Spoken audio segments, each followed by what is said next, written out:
Volvo n'a pas épargné les moteurs de la S80. La gamme d'unités à essence était vaste et chacune d'entre elles comptait au moins 5 cylindres. La liste comprend un moteur atmosphérique de 2,4 litres développant 140 et 170 chevaux. Et sa version turbocompressée de 200 chevaux. Moteur de 2 litres d'une puissance de 163, 180 et 226 chevaux. Était proposé exclusivement avec un turbocompresseur et disposait également de 5 cylindres. Le 2,5T, développant 210 chevaux, remplace le 2,4T en 2003. Les unités à 6 cylindres avaient la plus grande capacité. Le 6 cylindres en ligne atmosphérique de 2,9 litres développait 204e de cheval-vapeur, et après 2196 chevaux. Sa version turbocompressée développait 272 chevaux, comme le 2,8T. Le modèle comprenait également des moteurs diesel. Après la première de la S80, Volvo entretenait toujours des relations avec Volkswagen, c'est pourquoi jusqu'en 2001, seul le 2.5 TDI allemand était utilisé. Ce bloc 5 cylindres de 140 chevaux est connu des Audi A6 C4 et Volkswagen Transporter T4. Plus tard, Volvo a commencé à utiliser des turbodiesels de sa propre conception 2.4D et des 5 d'une puissance de 130 et 163 chevaux, respectivement. En principe, tous les moteurs Volvo S80 peuvent être considérés comme bons et le choix est déterminé par les préférences. Pour ceux qui sont plus préoccupés par les coûts d'exploitation que par les performances, le moteur essence atmosphérique de 2,4 litres est un meilleur choix. La version de 140 chevaux n'offre pas de performance supérieure, mais sa conception simple offre une tranquillité d'esprit. La version de 170 chevaux roule déjà mieux, mais en termes opérationnels, ce n'est pas pire. La consommation moyenne de carburant dans des conditions normales est comprise entre 12 et 14 L 100 km.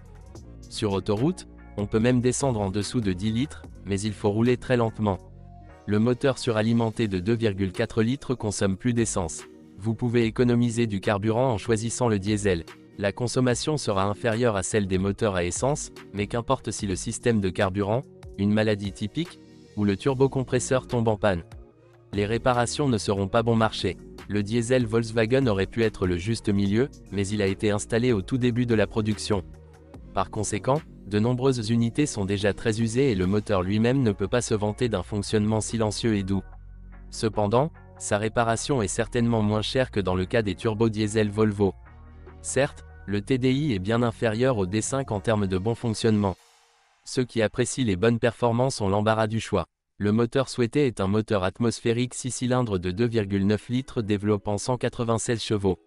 Il vous permet de prendre plaisir à conduire et sa conception est si simple qu'il n'y a pas de souci de panne grave ou de coût de réparation élevé. Vous devrez payer avec une consommation de carburant impressionnante.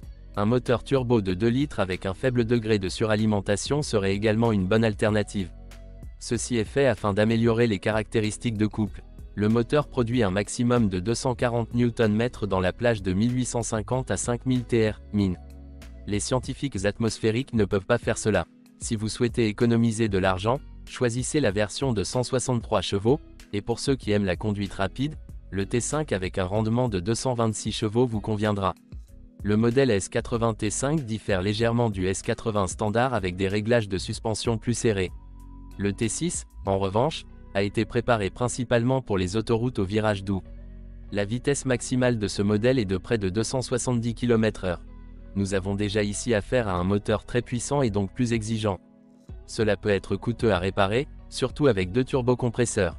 Une bonne alternative, sinon la meilleure, pour les T5 et Tom 6 est la version avec le moteur 2,5T. Le moteur a un peu plus de couple. La mauvaise nouvelle est que ce joli moteur turbo coûte assez cher à réparer, et le bloc peut même éclater. Ainsi, les moteurs atmosphériques de 2,4 et 2,9 litres méritent les meilleures recommandations.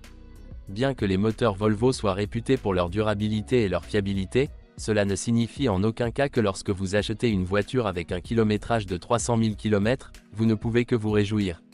Les moteurs turbo T5, T6 et 2,5T ne peuvent être recommandés qu'à ceux qui sont potentiellement préparés à des coûts de réparation élevés. Le choix des versions diesel doit être abordé avec beaucoup de prudence. En règle générale, les problèmes graves sont causés par la transmission automatique. Il est peu probable que quiconque alloue autant d'argent pour une voiture qui ne coûte qu'un peu plus. Par conséquent, nous ne recommandons pas d'acheter une Volvo avec une transmission automatique à moins que le vendeur ne dispose de preuves documentaires des réparations et d'une garantie pour ce service. La consolation sera le fait qu'après une réparation correctement effectuée, vous pourrez dormir paisiblement pendant les prochaines années.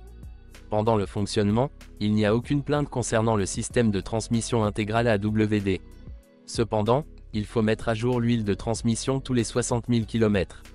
Malheureusement, une des configurations les plus intéressantes, la 2.5T AWD, était offerte exclusivement avec une transmission automatique. La suspension de la Volvo S80 n'est pas réputée pour sa durabilité et sa réparation est assez coûteuse. Cependant, en comparaison avec l'Audi A6 C5, tout n'est pas si mal. Une électronique embarquée assez capricieuse peut aussi causer bien des ennuis. Les problèmes les plus courants concernent le buscan et les unités de commande du moteur.